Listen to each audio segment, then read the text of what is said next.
And before we get too far, I want this heart.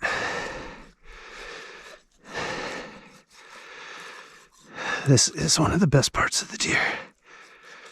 So you just cut it off right at the top. And then we're gonna just get the blood out of it. Okay, the liver's right on top here. So it's just kind of bluish.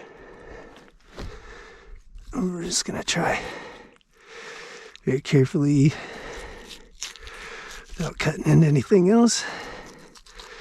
Just cut this away from everything here. That's the spleen. Here we want the liver on this side.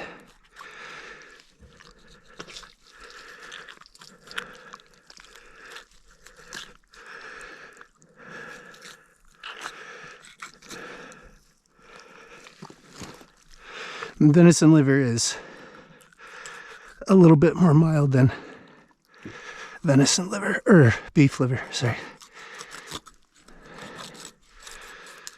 There we go.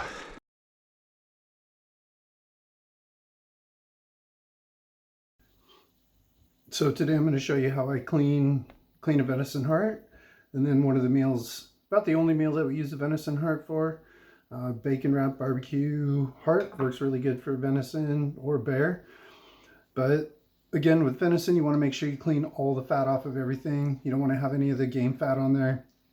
And then basically the heart is just one muscle kind of wrapped over another one.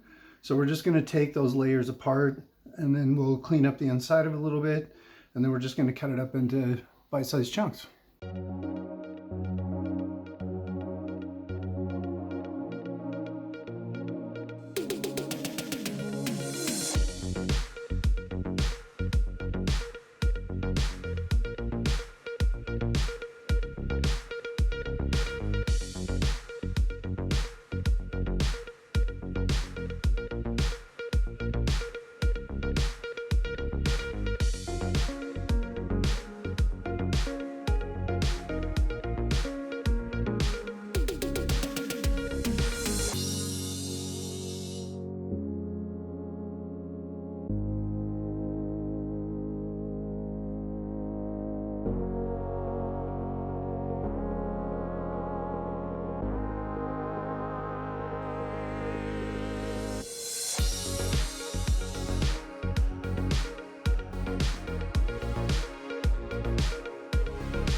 Okay, so we find bear or heart, whether it's venison or bear, quite rich. So we just usually use it for sides.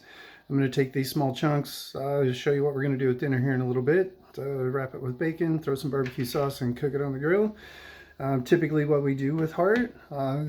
So the rest of it I'm just going to vacuum seal and throw in the freezer. Again, smaller portions as we use it per side. Some people, if you want to stuff it, it's a great way to do it too. But again, we find it quite rich, and try to use it for the main dish seems a little bit overwhelming. So vacuum sealing is going to work way better than trying to store it any other way. It's going to keep it fresh longer. And then clearly mark your packages. Although a red pen with red meat may not have been my best choice. And I just want to say, if you take bacon and then some hot of any type of animal, it's super good.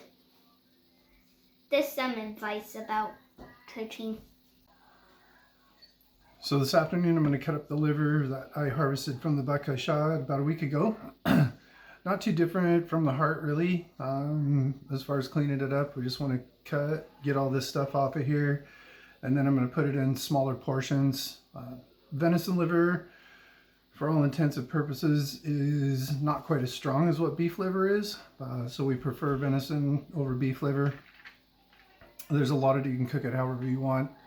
One of our choice ways to do this is I'm just going to slice some pieces up off of a chunk of this really thin and bread it with some panko and fry it in butter. The texture of the liver doesn't really dictate that you need to cut it any specific direction as far as I've seen, but we prefer it sliced thin and fried. There's a couple other ways that we do eat it occasionally, but that's our preferred method, so that's how I'm going to cut it up in what I think we would use for a side. Again, this is a little bit strong meat to use for the meal, but the side, it works really good. But just what I think we would slice up and fry up a few pieces for all three of us.